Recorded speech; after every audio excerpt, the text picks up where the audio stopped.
सलाहुद्दीन अय्यूब ने जाकर बैतुल मुक़द्दस को कब्जा किया। नौजवानों तवज्जो से सुनो, सलाहुद्दीन अय्यूबी ने जब बैतुल मुक़द्दस को कब्जा किया तो सारी दुनिया के जितने चर्चेस के जो फादर ब्रदर होते हैं, ये पादरियां होते हैं जो सफेद जुब्बा पहनते हैं, सारी दुनिया के पादरियों ने काला लिबास पहन लिया था, सफेद लिबास छोड़ दिया था। जब दुनिया ने पूछा, ऐ फादर, ऐ ब्रदर,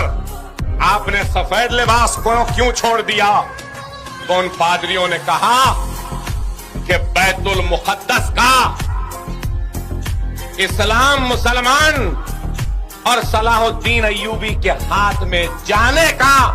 हम गम मना रहे हैं, मातम मना रहे हैं, इसलिए काला लिबास मेरे सामने मेरी